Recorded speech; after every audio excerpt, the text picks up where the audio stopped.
பிறரது கருத்துக்களை வாங்கி கடன் வாங்கி வாழாமல் சொந்தமாக சுயமரியாதையாக வாழும் உணர்வுதான் தமிழ் கனவு. தமிழ் கனவுல வேறு ஒன்றுமில்லை. சுயமரியாதை, பகுத்தறிவு, சமத்துவம், அன்பு, நாகரிகம். உங்களுக்கு தெரியும் தந்தை பெரியாரை. அவர் கடவுளை வணங்க மாட்டார், கடவுள் இல்லை என்பார். ஆனால் பெரியாரிடமிருந்து நீங்களும் நான் கற்றுக்கொள்ள வேண்டியது வெறும் பகுத்தறிவை மட்டுமல்ல, பண்பையும் கற்றுக்கொள்ள வேண்டும். ஈரோட்டில் தந்தை பெரியாரை பார்ப்பதற்கு தமிழ் தென்றல் திருவி கல்யாண சுந்தரம் முதலியார் வருகிறார். திருவிக்கா விருந்தினராக பெரியாரின் வீட்டிற்கு வருகிறார். திருவிக்கா ஆழ்ந்த சைவ நம்பிக்கை உடையவர். நெற்றியில், தோளில், முகத்தில் எல்லாம் திருநீர் பூசாமல் இருக்க மாட்டார். ஆனால் சாதிகள் இல்லாத ஒரு சமூகம் வர வேண்டும் என்பதில், சாதி வேற்றுமை பாராட்டக்கூடாது என்பதில் பெரியாரோடு ஒத்த கருத்து கொண்ட திருவிக்கா பெரியாரை சந்திப்பதற்காக ஈரோட்டிற்கு வருகிறார். இரவு வந்து விட்டார். ரயில் பயணம் செய்து காலையில் பெரியாரின் வீட்டுக்கு வந்து விட்டார். குளித்து விட்டு திரும்ப வந்த திருவிக்கா நான் கொண்டு வந்த பொருட்களை தேடிக்கொண்டே இருக்கிறார். பெரியார் கேட்டார், என்ன தேடுறீங்க என்று கேட்டார். நான் குளிச்சு முடிச்சதும் திருநீர் பூசுவேன், எடுத்து வைக்க மறந்துட்டேன். பெரியார் சொன்னார், உங்களுக்கு பயன்படும் என்று நான் வாங்கி வைத்திருக்கிறேன் என்று. கடவுள் நம்பிக்கை இல்லாத பெரியார், கடவுள் நம்பிக்கை இல்லாத பெரியார் தன் வீட்டிற்கு வந்த தமிழ் தென்றல் திருவிக்கா பூசிக்கொள்வதற்கு திருநீர் வாங்கி வைத்தார் என்றால் அது தமிழ் கனவு, அது தமிழர் பண்பாடு. இதே மாதிரி ஒரு கல்லூரி, சிதம்பரம் அண்ணாமலை பல்கலைக்கழகம்.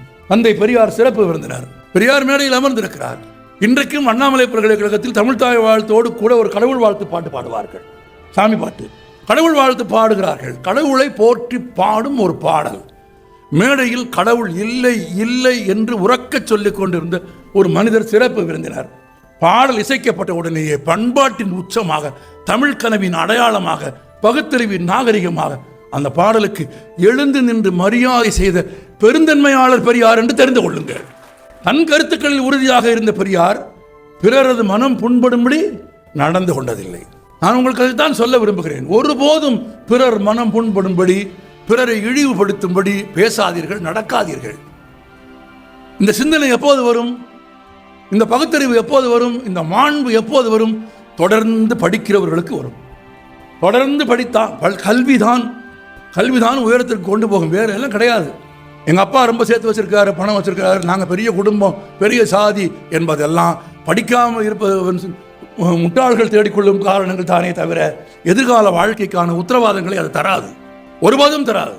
நான் இந்த அரங்கத்தில் சொல்வதற்கு சங்கடப்படவே இல்லை. நானெல்லாம் ஒரு சாதாரணமான 400 சதுர அடிக்கும் குறைவான ஒரு சின்னஞ்சிறிய வீட்டில் பிறந்த ஏழை குழந்தை. 400 சதுர அடிக்கும் குறைவான அந்த வீட்டில் 13 பேர் குடியிருந்தோம்.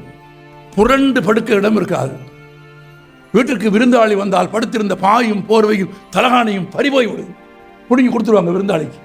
ஆனால் என் ஏழ்மை, எங்கள் குடும்ப சூழல் என்னை பின்தங்கிவிட செய்யவில்லை. அந்த ஏழையின் வீட்டில் எல்லோரும் படித்துக் கொண்டிருந்தார்கள். எப்போதும் படிப்பதற்கு புத்தகம் இருந்தது. அந்த படிப்பும் புத்தகமும் வாசிப்பும் தான் இந்த இடத்திற்கு கொண்டு வந்து என்னையும் இந்த மலையில் அமர்ந்திருக்கிற மனிதர்களையும் நிறுத்தி இருக்கிறதே தவிர தோற்றம் இல்லை, அழகு இல்லை. அறிவுதான், பகுத்தறிவுதான், கல்விதான். கல்வியை பற்றி 2000 ஆண்டுகளுக்கு முன்பு எழுதி கொண்டே இருந்த ஒரு உலக மொழி, ஒரு உலக இலக்கியம் உண்டென்றால் அது தமிழ் தவிர வேறு இல்லை. வள்ளுவன் 4 குறள்பா பாடுகிறான். கல்வி, கல்லாமை, கேள்வி, அறிவுடைமை. 2000 ஆண்டுகளுக்கு முன்பு வள்ளுவன் சொல்லியிருக்கிறான். எளிய உண்மை பாருங்கள், கல்வி வேறு, அறிவு வேறு. கல்விக்கு தனி அதிகாரம், அறிவுடைமைக்கு தனி அதிகாரம் என்றால் என்ன பொருள்? கல்வி வேறு, அறிவு வேறு. கல்வியிலிருந்து பெறப்படுவது தானே அறிவை தவிர கற்றவர்கள் எல்லோரும் அறிவுடையவர்கள் அல்ல. வள்ளுவன் சொல்லாமல் சொல்றான். படித்தவன் பூரா அறிவாளியா? கிடையாது. படித்தவன்ல முட்டாள் இருக்கான்.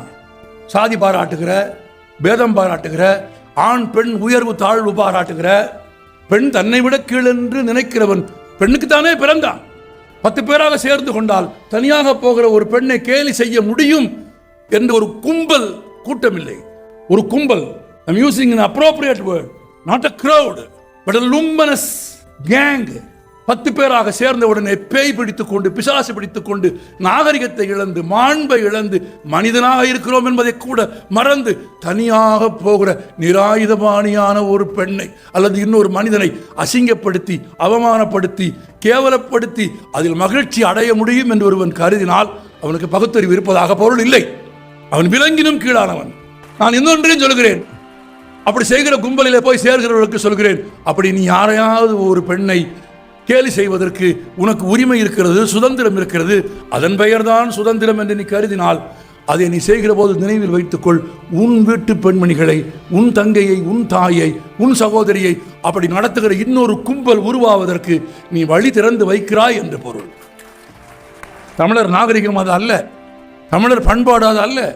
ஒரு ஒரு ஒரு இடங்காட்டுங்கள் தன் சங்க இலக்கியத்தில், 2000 ஆண்டு கால இலக்கியத்தில் பெண்ணை இழிவுபடுத்தி ஒரு இலக்கியம் கிடையாது. எல்லா வயதுக்கு ஏற்ப உலகத்திலேயே ஒரு வரியில் 2-3 சொற்களில் நீதி சொன்ன ஒரே இலக்கியம் ஆத்திசூடி. ஜப்பானிய ஹைக்கூவிலே கூட 7 அசை 5 அசை, 5 சொற்கள் 7 சொற்கள், 2 அல்லது 3 சொற்கள். ஆமா, அச்சம் தவிர அறம் செய்ய விரும்பு, ஒரே வரி 3 சொற்கள், ஒரே வரியில் 3 சொற்களில் உலகின் மிக மேன்மையான, ஒவ்வொரு மனிதனும் கனவு காண வேண்டிய அறங்களை பேசிய ஒரே மொழி தமிழ். ஒரு வரியில் ஆத்திசூடி, 2 வரியில் திருக்குறள், 3 வரியில் திருக்கடுகம், 4 வரியில் நாலடியார், 5 வரியில் சிறுபஞ்சமூலம், 6 வரியில் ஏலாதி என்று வரிக்கும் வயதுக்கும் வாழ்க்கைக்கும் ஏற்ப இலக்கியங்களையும் அறங்களையும் கனவுகளையும் சமூகத்திற்கு போதித்த உலகின் ஒரே இனம் எது? நம்முடைய இனம். தயவு செய்து பிழை இல்லாமல் தமிழ் எழுதுங்கள். தயவு செய்து உங்கள் விலை உயர்ந்த அல்லது விலை குறைவான அலைபேசிகளில் செய்தி அனுப்புகிற போது தமிழிலேயே அனுப்புங்கள். தவறாக இருந்தால் கூட பரவாயில்லை, ஆங்கிலத்தில் கூட அனுப்புங்கள். தமிழும் இல்லாமல் ஆங்கிலமும் இல்லாமல் சாப்பிட வர்றேன்னு மெசேஜ் போடும்போது SAPPன்னு போடுறான். அது எந்த மொழின்னு தெரியல, என்ன லாங்குவேஜ்னு தெரியல. அப்படி அடிக்கிறவனுக்கு என்ன அர்த்தம்னா, அவனுக்கு சொன்னால் கோச்சுக்காதீங்க, அவனுக்கு தமிழும் தெரியல, இங்கிலீஷும் தெரியல, ஒரு இளவும் தெரியலன்னு அர்த்தம். ஒரு குறுஞ்செய்தியை கூட அவன் SAPPIDAன்னு போடுறான், அதில் G போகுது. அவன் படிக்கிறவன் சாக போகிறேன்னு படிக்கிறான். கூகுளில் தமிழ் டவுன்லோட் பண்ணி வச்சுட்டு சாப்பிட போகிறேன் போடுங்க, ஐம் கோயிங் டு ஈட் போடு, இங்கிலீஷ் போடு. 2 லாங்குவேஜ் படிச்சு தானே ஆகணும்.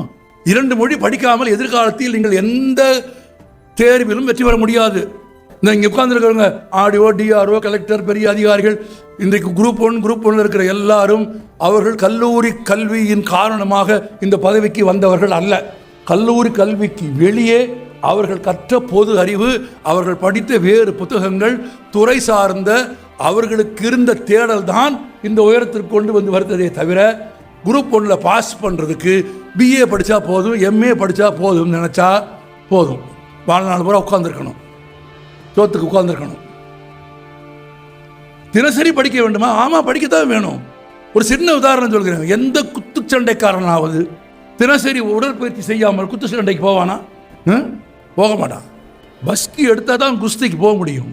அன்றாடம் எவன் பஸ்கி எடுக்கிறானோ, அன்றாடம் எவன் உடற்பயிற்சி செய்கிறானோ, அன்றாடம் எவன் உடலை பேணுகிறானோ அவன்தான் குத்து சண்டையில் வெற்றி பெற முடியும்.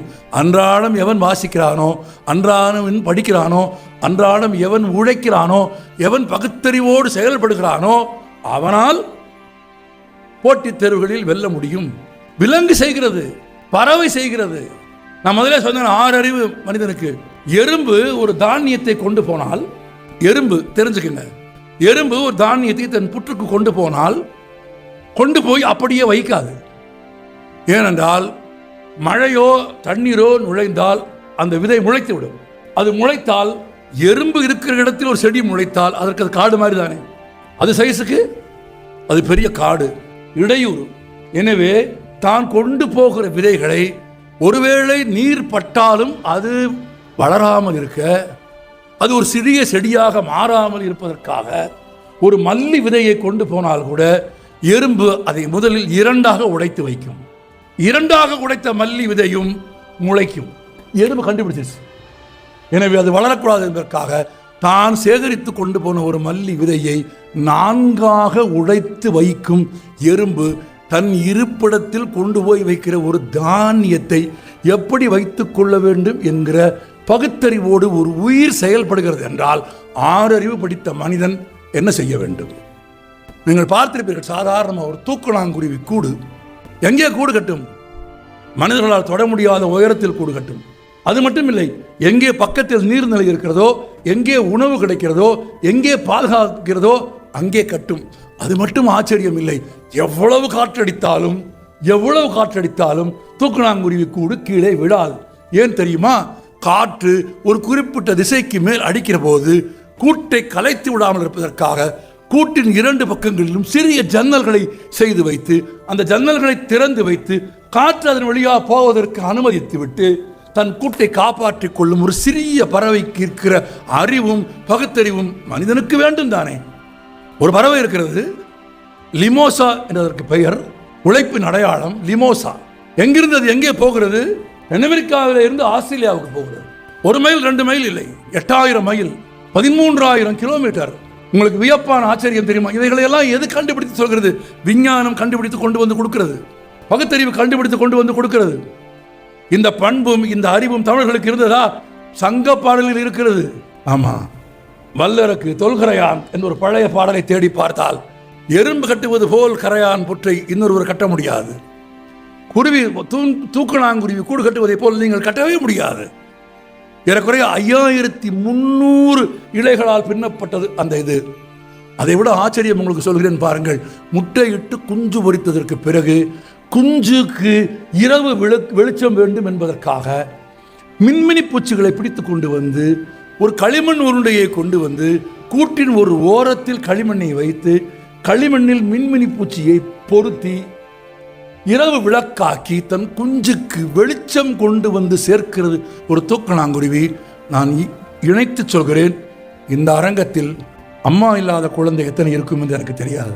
இந்த அரங்கத்தில் அப்பா இல்லாத பையன் எத்தனை பேர் இருப்பான் என்று எனக்கு தெரியாது. இதே அரங்கத்தில் அம்மாவும் அப்பாவும் இல்லாத குழந்தையும் இருப்பான். ஒரு உறவுக்காரர்களின் தயவில் இன்னொருவர் கருணையில் படிக்கிற குழந்தைகள் இருப்பார்கள். நான் அவர்களோடு தான் ஆத்மார்த்தமாக உரையாட விரும்புகிறேன். ஏன் தெரியுமா? ஏதுமற்ற ஒரு வாழ்க்கையில் இருந்து எல்லாவற்றையும் பெறுகிற ஒரு வாழ்க்கையை தமிழ் கனவு உள்ளவர்களால் அடைய முடியும். அதற்கான ஒரு பாதை, ஒரு வழி கல்வி. ஆண்ட்ராய்டு ஃபோன்கள் அல்ல. those instruments for communication, not for conversation. அது உரையாடுவதற்கான கருவி அல்ல, அது தகவல் தொடர்புக்கான கருவி என்று சொன்னால் ஆச்சரியப்படுவீர்கள். உலகத்திலேயே அதிகம் மொபைல்கள் விற்பது ஜப்பானிய நிறுவனங்கள். ஆனால் பொது இடத்தில் அலைபேசியில் பேசிக்கொண்டு போகிற ஒரு ஜப்பான்காரரை நீங்கள் டோக்கியோவில் இல்லை, ஜப்பானில் எங்குமே பார்க்க முடியாது. பேச மாட்டாங்க. பொது இடங்களில் அலைபேசியில் பேசுவதை அநாகரிகம் என்று ஜப்பானியர்கள் கருதுகிறார்கள். ரொம்ப போனால் அப்படி காதில் வச்சுட்டு வாயை அப்படி பொத்திட்டு பக்கத்தில் இருக்குன்னு கேட்காம பேசுவாங்க, மெயில் பண்ணுவாங்க, புத்தகங்களை வாசிப்பார்களே தவிர பேச மாட்டார்கள். இங்கே அப்படியே உள்டாவா இருக்கு.